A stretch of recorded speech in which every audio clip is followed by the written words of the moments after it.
Epione pain management and regenerative centre. ఇక మీ నొప్పులు శాశ్వతం కావు. Welcome to RTV. ప్రస్తుతం మనం కర్నూలు జిల్లా చేరుకున్నాం.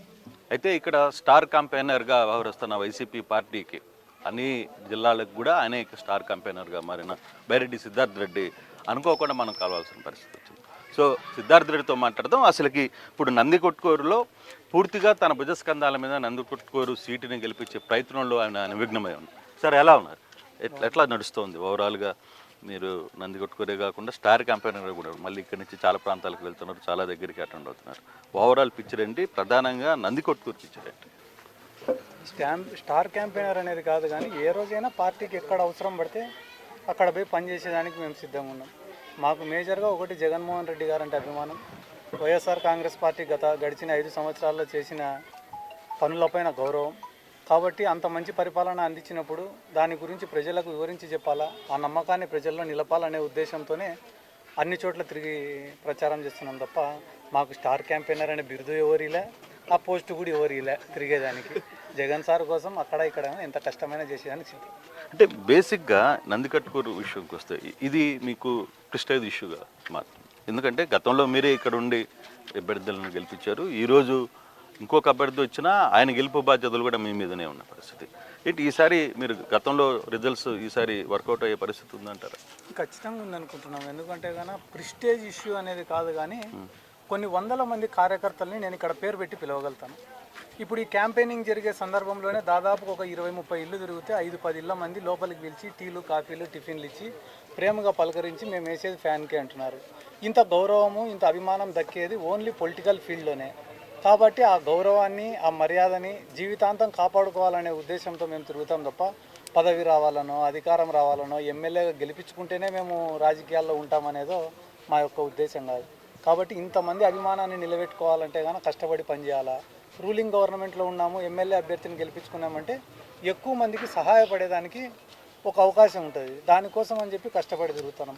అవతల పక్క లీడర్షిప్ ఎటువంటి వాళ్ళు, మేము ఎటువంటి వాళ్ళము, తెలుగుదేశం పార్టీ ఏ రకంగా మోసం చేసింది, వైఎస్ఆర్ కాంగ్రెస్ పార్టీ ఏ రకంగా బెనిఫిట్ చేసింది, ఇవన్నీ ప్రజలకు వివరిస్తే గాన వాళ్ళలో ఒక చైతన్యం నింపాలనే ఒక ఉద్దేశంతోనే మేము కూడా ఇంత తిరుగుతున్నాం. కానీ ప్రత్యర్థులు ఈసారి మీ అభ్యర్థుల కంటే కూడా సిద్ధార్థ్ రెడ్డిని టార్గెట్ చేస్తుంది. నందికొట్కూరులో కావచ్చు, బయట ప్రాంతాల్లో కావచ్చు. ప్రధానంగా నందికొట్కూరులో మీ ప్రత్యర్థులు సిద్ధార్థ్ రెడ్డిని ఈసారి అంటే కంట్రోల్ చేయాలని పూర్తిగా మీ మీద ఫోకస్ చేసిన పరిస్థితి. ఏం కంట్రోల్ చేశారు? నేనేమన్నా భూ కబ్జాలు చేసి పారిపోయినా ఇళ్ళల్లో నుంచి? పారిపోలే కదా. పోనీ నా పైన ఏమైనా సారాయి కేసులు ఉన్నాయా, చీప్ లిక్కర్ కేసులు ఉన్నాయా, దొంగతనాల కేసులు ఉన్నాయా, డెకాయిట్ కేసులు ఉన్నాయా? నా జీవితంలో నా పైన ఏమైనా కేసులు ఉన్నాయంటే రౌడీ సీటర్ల జోలికి, క్రిమినల్స్ జోలికి పోయినా అనే కేసులే తప్ప అమాయకుల జోలికి పోయినామనే కేసులు కూడా నా పైన ఒకటి కూడా లేదు. దౌర్జన్యాలు, దోపిడీలు చేసింటే అవతలోడు దొక్కుతాడేమో, అవతలోడు టార్గెట్ చేస్తాడేమో, అందరూ గ్రూప్ అయినారేమో అని చెప్పి భయపడాలా. నేను ఇంకా ఎక్కువ అయితే కానీ నా సొంత జోబులో నుంచి డబ్బులు ఖర్చు పెట్టుకొని తిరుగుతానా. నా శక్తి మేరకు జగన్ సార్ని అడిగి నందికొట్కూరుకి ఎంతో కొంత పనులు చేయగలుగుతున్నా. నాకు ఎటువంటి ప్రోటోకాలు లేకపోయినప్పటికీ కూడా నేను తిరిగి అడిగి, అధికారులను అడిగి, జగన్ సార్ని అడిగి పనులు చేయించగలుగుతాను. నాలో ఎటువంటి స్వార్థం లేనప్పుడు వాళ్ళు 5 మంది వస్తే నాకేంది, 50 మంది వస్తే నాకేంది, కట్టకట్టుకొని నాకు వస్తేంది, విడివిడికి వస్తే నాకేమైంది? ప్రజలతో నాకు ఒక బాండింగ్ ఉంది. ఈ నందికొట్కూరు నియోజకవర్గంలో ఒంటరిగా ప్రయాణం మొదలుపెట్టిన సిద్ధార్థ రెడ్డి ఈరోజు ఇదే నందికొట్కూరులో ఒక 5,000 మందిని, 3 నుంచి 5,000 మందిని పేరు పెట్టి పిలిచగలుగుతున్నాడు. ప్రతి గ్రామంలో ఒక బీసీ కాలనీకి పోయినా, ఒక ఎస్సీ కాలనీకి పోయినా, ఒక మైనారిటీ కాలనీకి పోయినా, ఎక్కడికి పోయినా కూడా ప్రేమ పిలుచుకొని సిద్ధార్థను వచ్చినాడమ్మా అని ఇంట్లో చెప్పి పిలుచుకొని ఒక సెల్ఫీ ఫోటో దిగి పంపించే పరిస్థితి ఉంది. ఇటువంటి టైంలో మీరు చెప్పినటువంటి వర్కౌట్ కావాలి. అంటే సిద్ధార్థ రెడ్డి బేసిక్గా మాట్లాడేది, సిద్ధార్థ రెడ్డి మొదటి స్టార్టింగ్ సింగిల్గా స్టార్ట్ అయినప్పటి నుంచి ఈరోజు వివిధ పదవులు పొందే స్థాయికి ఎదిగాడు. దీని వెనకాల కారణం ఎవరు? ఎలా సక్సెస్ అయింది సిద్ధార్థ రెడ్డికి మాత్రమే, ఎలా వర్కౌట్ అయిందంటే ఏం చెప్తారు? నందికొట్కూరు ప్రజలు నన్ను ఓన్ చేసుకున్నారు. ఇక్కడ ఉన్న ప్రజలు ఎప్పుడైతే సిద్ధార్థ రెడ్డి అంటే మా పిల్లోడు అని అనుకున్నారో అదే నాకు అన్నిటికంటే పెద్ద విజయం. ఇప్పుడు నేను వేరే నియోజకవర్గాలకు పోయి తిరిగినా, వేరే నియోజకవర్గాలలోకి పోయి ప్రతిపక్షాలను విమర్శించగలిగిన ఆ ధైర్యం ఏమి నాకు అంటే గాన, నాకు ఏదన్నా అంత ఆపద వచ్చినప్పుడు నా నందికొట్కూరు కాన్స్టిట్యున్సీ నాకుంది. నాకు ఏదైనా ఇబ్బంది వచ్చినప్పుడు నా మనుషులు నాకు సపోర్ట్గా నిలబడతారు. ఇది నా నమ్మకం. ఇంకా ఫైనల్గా ఇంకా అంతకన్నా పెద్ద నమ్మకం నీకేమి, ఏం నీ ధైర్యం అంటే జగన్మోహన్ రెడ్డి ఉన్నాడు. 99.99999% మా సమస్యని నేనే డీల్ చేసుకుంటా.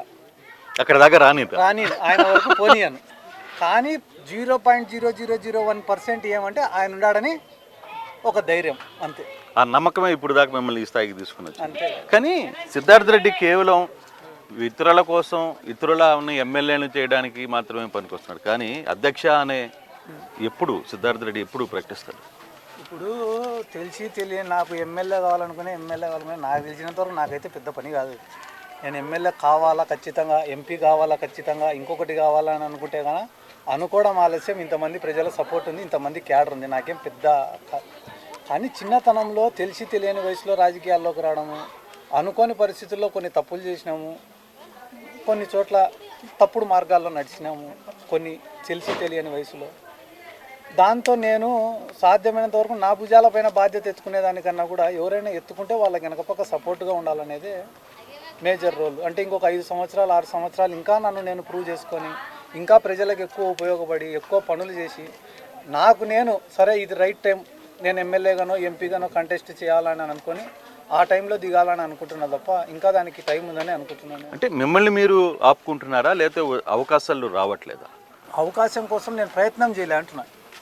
నన్ను నేను ఆపుకుంటున్న మాట వాస్తవమే, ప్రెసెంట్ వ్యాక్యూమ్ లేని మాట కూడా వాస్తవం.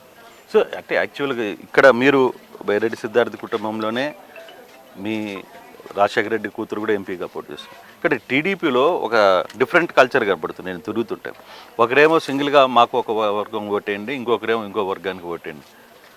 అది మీకు కొంత అనుకూలించే అంశమే. మరి ఇటువంటి అంశాన్ని ఎలా క్యాప్చర్ చేస్తున్నారు? వాళ్ళ తలనొప్పి మాకు ఎప్పుడు అనవసరమైన సబ్జెక్ట్. వాస్తవానికి అయితే తెలుగుదేశం పార్టీ లీడర్లను చూపించినట్టు నేను గుర్తు కూడా పట్టలేను సగం మందిని. అంటే ఎందుకంటే నాకు తెలియదు వాళ్ళతో నాకు ఎప్పుడు నా కాడికి వచ్చే మనుషులు, నా cadre, YSR Congress party cadre, మా మనుషులు అంతే, మా కుటుంబాలు, మా బంధువులు. నేను వాళ్ళని ఎవరిని మేము ఆలోచన చేయం. వాళ్ళు గుంపులుగా వచ్చినా, అందరు కలిసి వచ్చినా, వాళ్ళల్లో వాళ్ళకు మనస్పర్ధలు ఉన్నా, దానివల్ల మాకు ఏదైనా అడ్వాంటేజ్ వస్తుందని మేము ఎప్పుడు ఆలోచన చేయలే. మేమేం చేయాలా? కార్యకర్తల సమావేశాలు పెట్టుకున్నాం, బూత్ కమిటీ సమావేశాలు పెట్టుకున్నాం, ఆత్మీయ సమావేశాలు పెట్టుకున్నాం, మీటింగులు పెట్టుకున్నాం, గడప ప్రోగ్రామ్స్ పెట్టుకున్నాం, ప్రతి విలేజ్ కవర్ చేసినాం. మా కార్యాచరణ ఏందనేది మాత్రమే మాకు ఇంపార్టెంట్ తప్ప అవతలడి వీక్నెస్లో అవతలడి స్ట్రెంత్ పైన మాకు ఎప్పుడు కాన్సన్ట్రేషన్ అనేది ఉండదు. మా వీక్నెస్ ఏంది, మా స్ట్రెంత్ ఏంది, మా బలం ఏంది, మా బలగం ఏంది, మా వ్యూహం ఏందనే దానిపైన మా కాన్సన్ట్రేషన్ ఉండింది తప్ప ఎప్పుడు కూడా మేము అవతలోడు ఏం చేస్తున్నాడు, వాడి కార్యాచరణ ఏందనే దానిపైన లీస్ట్ బాధడు మేము. సిద్ధార్థ్ గతంలో ఇదే నందికొట్కూరికి కొన్ని హామీలు ప్రకటించారు. రోడ్డు విస్తరణలు కావచ్చు, వాటర్ సమస్య కావచ్చు, వీటన్నిటి మీద అవన్నీ ఇంకా సక్సెస్ఫుల్గా పూర్తి కాలేదు. ఈసారి సిద్ధార్థ రెడ్డిని ఖచ్చితంగా ఈ వ్యవహారం మీద ఒత్తిడి రావాలని ప్రజలు అడుగుతున్నారు. ఏమంటారు? ఇప్పుడు మీరు చెప్పిన రోడ్డు విస్తరణ అని అన్నారు. రోడ్డు విస్తరణ ఆ రోజు నందికొట్కూరులో ఉన్న షాప్ యాజమాన్యాలందరినీ భయపించి బెదిరించి రోడ్డు వైడనింగ్ చేసినారు. రోడ్డు వైడనింగ్ చేసినప్పుడు ఒకవేళ కానీ వాళ్ళకి కాంపెన్సేషన్ ఇస్తారా ఇయ్యరా అవన్నీ వాళ్ళతో మాట్లాడి చేయాల్సినటువంటి అంశం. వాళ్ళతో ఎటువంటి చర్చలు జరపకుండా భయభ్రాంతులకు గురి చేసి బెదిరించి ఆ రోజు రోడ్డు వైడనింగ్ చేసినారు. దాని తరపున ఎంతోమంది చాలా మంది ప్రజలు కూడా కోర్టును ఆశ్రయించినారు. అయినప్పటికీ నేను వాళ్ళని రిక్వెస్ట్ చేసుకొని రోడ్డు వైడనింగ్ కోసం అని చెప్పి శాంక్షన్ తెచ్చుకొని ఒక 2.5 కోట్ల రూపాయలతో రోడ్లు వేస్తున్నాను.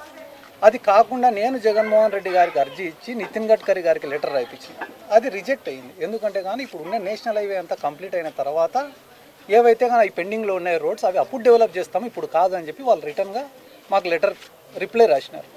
మా ప్రయత్నంలో ఎక్కడ విఫలం లేదనేది నేను చెప్పే అంశం. రెండోది, సిద్ధార్థ రెడ్డిని నిలదీసేదానికి వాళ్లకు ఫ్రమ్ 2014 to 2019 వాళ్ళ హయాంలో జరిగిన పనులు ఎన్ని, ఇప్పుడు 2019 to 2024 జరిగిన పనులు ఎన్ని అనేది మీరు ఒకసారి క్యాల్కులేషన్ తీస్తే ఇదే నందికొట్కూరు మున్సిపాలిటీలో 22 కిలోమీటర్ల రోడ్లు వేసినాయి. ఎన్ని? 22 కిలోమీటర్లకు సంబంధించిన రోడ్లు. ఇవి కాకుండా ఓన్లీ కార్పొరేషన్ పరిధిలోనే మున్సిపాలిటీలోనే ఈ 36,000 నుంచి 40,000 జనాభా ఉన్న ఈ నందికొట్కూరు మున్సిపాలిటీలో 22 కిలోమీటర్లు వాళ్ళు తలకిందులో తపస్సు చేసినా కూడా వాళ్ళ జీవితం అంతా కలిపి వేయలే. అది ఏంది, వాళ్ళు ఫుల్ ఫ్లెడ్జ్డ్గా వాళ్ళ పని జరిపించుకున్నారు, వాళ్ళ పెత్తనం చెలాయించినారు. ఒకరు ఎమ్మెల్యేగా పనిచేసినారు, ఇంకొక ఆయన ఇన్ఛార్జ్గా పనిచేసి ఫుల్ ఫ్లెడ్జ్డ్ పవర్ నడిచినప్పుడు కూడా వాళ్ళు చేయలే. నాది 1% కూడా పవర్ నడచలే. ఈ 5 years నాది ఎదురీతనే. ఈ 5 ఏళ్ళు రూలింగ్ గవర్నమెంట్లో ఉన్నప్పటికీ కూడా అడుగడుగున ప్రతిపక్షం కన్నా ఘోరమైన పరిస్థితిని నేను ఫేస్ చేసిన. అంటే అధికార పక్షంలో కూడా మీకు వ్యతిరేకత ఉందా? ఇప్పుడు మున్సిపల్ ఎన్నికలు జరిగినాయి, నన్ను హౌస్ అరెస్ట్ చేసినారు. సర్పంచ్ ఎన్నికలు జరిగినాయి, నన్ను హౌస్ అరెస్ట్ చేసినారు. లాస్ట్కు టీడీపీ వాడు బైకాట్ చేసిన ఎంపీటీసీ జెడ్పీటీసీ ఎన్నికలకు కూడా నన్ను హౌస్ అరెస్ట్ చేసినారు. బాధ అనేది ఎట్టుంటుందిరా అంటే ఇదే ప్రాతకోట విలేజ్లో ఒక పిల్లోడు ఏజెంట్ కూర్చొని ఉంటే లాఠీ చార్జ్ చేసి పోలీసులు చంపినారు. నా పైన దగ్గర 4-5 కేసులు పెట్టినారు రూలింగ్ గవర్నమెంట్. అవి ఏ పార్టీ వాడు పెట్టించినాడు, ఈ పార్టీ వాడా ఆ పార్టీ వాడా అనేది పక్కన పెడితే గాన ఈ 5 years మేము ఫేస్ చేసినటువంటి ప్రాబ్లమ్స్ మాత్రమే మీకు చెప్తున్నాం. కాబట్టి ఇంత నలిగినా కూడా నాది 1% ఒక ఎంఆర్ఓ బలకపోయినా, విఆర్ఓ బలకపోయినా, పంచాయతీ సెక్రటరీ బలకపోయినా, ఒక పోలీస్ ఆఫీసర్ బలకపోయినా మా వంతు ప్రయత్నం మేము చేసి ఫైట్ చేస్తూనే ఉన్నాం తప్ప ఎక్కడ కూడా చేతులు ఎత్తేసి అస్త్ర సన్యాసం ఎప్పుడు చేయలే. ఫైట్ చేసిన లోకల్ బాడీస్లో ఫైట్ చేసిన, మెల్లమెల్లగా అధికారులను మార్చుకున్నా, మెల్లమెల్లగా గ్రిప్ తెచ్చుకున్నా. ఏదో ఒక రోజు గ్రామాలలో గ్రూపులు ఉంటాయి, ఒక గ్రూప్ టీడీపీ, ఒక గ్రూప్ వైసీపీ. కానీ టౌన్కి వచ్చేటప్పటికి డెవలప్మెంట్ చూస్తారు. కాబట్టి టౌన్ ప్రజలకు డెవలప్మెంట్ చేయాలనే ఉద్దేశంతోనే ఈరోజు 22 కిలోమీటర్ల రోడ్లు కానీ కాలువలు వేసినాము, డ్రైన్లు నిర్మించినాము, ఇవి కల్వర్ట్లు నిర్మించినాము, 3000 ఇంటి పట్టాలు ఇచ్చినాము, 1600 మందికి హౌసింగ్ ఇచ్చినాము, 30 బెడెడ్ హాస్పిటల్ చేసినాము, ఏబిఎం పాలెంకి పార్క్ ఇచ్చినాము, కొత్త మున్సిపల్ బిల్డింగ్ నిర్మిస్తాము, ఒక ఇండోర్ స్టేడియం కట్టినాము. మీకు ఇంత అనర్గళంగా ఇంత ఆగిపోయిన షాదీఖానాను మళ్ళీ తిరిగి నిర్మిస్తున్నాము. ఆడ శ్మశాన వాటికి కాంపౌండ్ వాళ్ళు కట్టినాము. ప్రతి మీటింగ్లో కూడా ఎందుకు చెప్తానా అంటే నాది 1% జరగకుంటేనే సిద్ధార్థ రెడ్డి చేసినాడే. నాది జరిగిన రోజున ఈరోజు మీరు అడిగిన వేరే ఊర్లకు స్టార్ క్యాంపెయినర్లకు ఎందుకు తిరుగుతాను అంటే నేను అన్ని ఊర్లు తిరుగుతే అన్న జగన్మోహన్ రెడ్డి నన్ను ఒకరోజు సిద్ధార్థ నీకు ఏం కావాలా అంటే సార్ మా నందికొట్కూరుకి సాగునీరు కావాలా, తాగునీరు కావాలా అని ఆ రోజు కొట్టాడి చేపించుకున్నామని మీటింగ్ కాదన్నది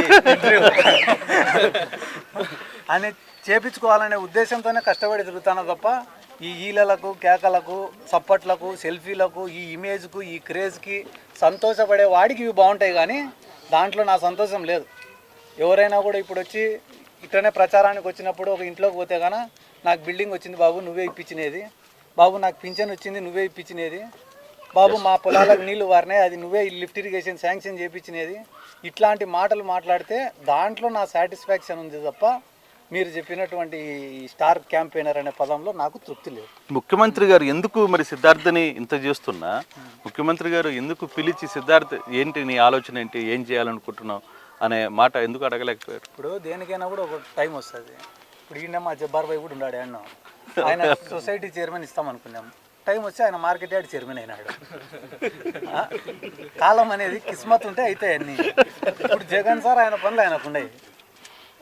ఎమ్మెల్యేలను చూసుకోవాలా, మంత్రులను చూసుకోవాలా, పార్టీని నడిపించాలా, ప్రభుత్వాన్ని నడిపించాలా, పథకాలు ఇంప్లిమెంట్ చేయాలా, చాలా పనులు ఉన్నాయి. అది మనమే గుర్తుంటామా 24 గంటలు?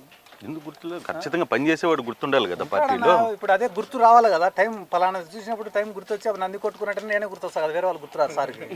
అంతే కదా. అదైతే 175లో 24 గంటలు నంది కొట్టుకునే ఉండదు కదా. నంది కొట్టుకూర అనే పేరు వినిపించినప్పుడు ఆడున్నాడు అంటాడు. అప్పుడు నేను పోయి నా సమస్యలు అని చెప్పుకుంటా. మరిన్ని వీడియోస్ కోసం ఛానల్ ని సబ్స్క్రైబ్ చేయండి, లేటెస్ట్ అప్డేట్స్ కోసం వాట్సాప్ ఛానల్ ని ఫాలో చేయండి అండ్ లింక్ డిస్క్రిప్షన్ లో ఉంది.